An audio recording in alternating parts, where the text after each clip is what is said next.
I think there was a stretch mid-off season where the Falcons were a big conversation on ESPN, kind of like Michael Penix, Bijan, and Drake, and the draft, right? So Mhm. Jalen and James Pierce because they had the good draft.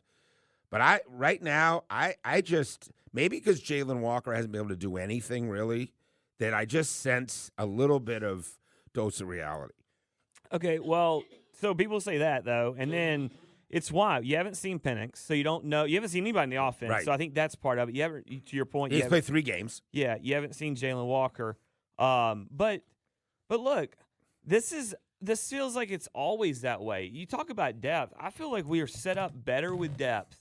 At than what we- position? Multiple Not positions. offensive line.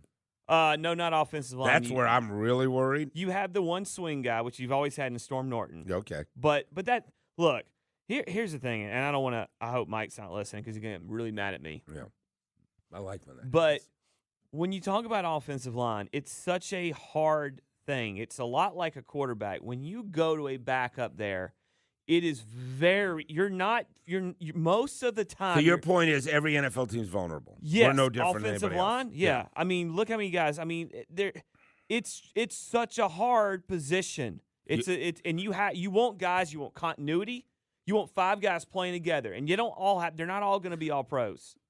Well, You need. we're about as close as it gets to having a bunch of all pros when you think about I agree. Lindstrom, Bergeron, McGarry, Jake, Ryan Newsel. I mean, like, that's a solid. Okay, so let's not focus. Everybody's got, like, if you look at the NFC and what relevance looks like, and again, maybe there's no chance until Michael Penix is under center on week 1 against Tampa, or we watch those first 4 games play out, to have any reason to say the Falcons are going to be one of the surprise teams, because we simply do not know. We watched Michael Penix in college 2 years ago, absolutely have a spectacular season, beats Oregon twice, wins the Texas game, gets injured, so the championship doesn't really matter. He has this incredible workout out in Seattle, I guess it was. Falcons shock everybody by taking him, and then we go through the litany and soap opera of Kirk Cousins, and we get him for 3 games.